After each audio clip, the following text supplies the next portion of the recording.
जुलाई को finance minister Nirmala Sitharaman देश का बजट पेश करने वाली है। ये मोदी सरकार के तीसरे कार्यकाल का पहला बजट है। सब इस बजट का बेसब्री से इंतजार कर रही हैं। इस बजट से जितनी उम्मीदें आम जनता को है, उतनी ही उम्मीदें सत्ताधारी दल भाजपा को भी है। वो कैसे, चलिए आपको डिटेल में बताते हैं। दरअसल इस साल हुए लोकसभा चुनाव में भाजपा का प्रदर्शन 2014 और 2019 के मुकाबले खराब रहा, क्योंकि पार्टी अपने दम पर बहुमत आंकड़ा भी हासिल नहीं कर पाई। हालांकि सहयोगी दलों के सहारे से सरकार बना ली गई। खैर, लोकसभा चुनाव तो हो गया, अब बारी है राज्य के विधानसभा चुनाव की। जी हाँ, इस साल हरियाणा, महाराष्ट्र और झारखंड में विधानसभा चुनाव होना है। विधानसभा चुनावों से पहले इस बजट के जरिए लोगों का भरोसा जीतने के लिए कई बड़े ऐलान किए जा सकते हैं। एक्सपर्ट्स के मुताबिक नई सरकारें आमतौर पर लोक लुभावन बजट पेश नहीं करती है, लेकिन लोकसभा चुनाव में मिले झटके के बाद इस बार मिडिल क्लास के लिए फ्रेंडली बजट पेश किया जा सकता है। माना जा रहा है कि सरकार मध्यम वर्ग को अपनी तरफ खींचने के लिए टैक्स में छूट का तोहफा दे सकती है। टैक्स स्लैब के तहत बेसिक आयकर टैक्स छूट को 3 लाख से बढ़ाकर 5 लाख किया जा सकता है। इस कदम से सरकार टैक्स का बोझ कम करेगी, जिससे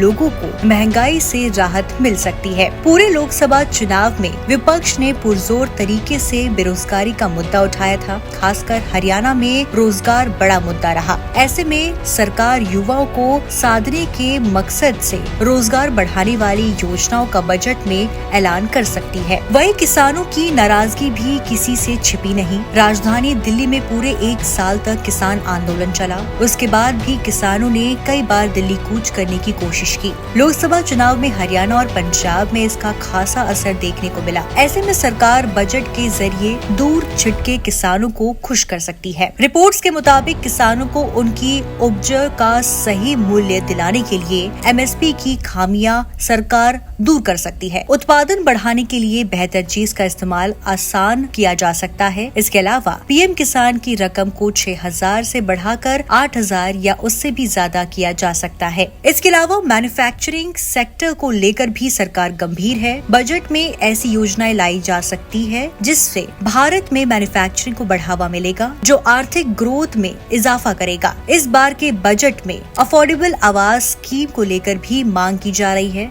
इसके लिए 45 लाख रुपए तक के घरों पर मिलने वाली सब्सिडी को बढ़ाकर 65 लाख रुपए किया जाए। वहीं होम लोन की ब्याज दरों में टैक्स छूट की सीमा 2 लाख रुपए से बढ़ाकर 5 लाख रुपए और 80C के तहत छूट की सीमा को भी 1.5 लाख रुपए से बढ़ाकर 2.5 लाख रुपए करने की मांग है। इन सब के अलावा भी एजुकेशन, हॉस्पिटैलिटी और ऑटो सेक्टर तक के लिए बजट में कई बड़े ऐलान किए जाने की संभावना है। ऐसे में यह आम बजट जनता को फायदा पहुंचाने के लिहाज से तो खास होगा ही, इसके अलावा भाजपा के लिए भविष्य में किसी वरदान से कम नहीं होगा।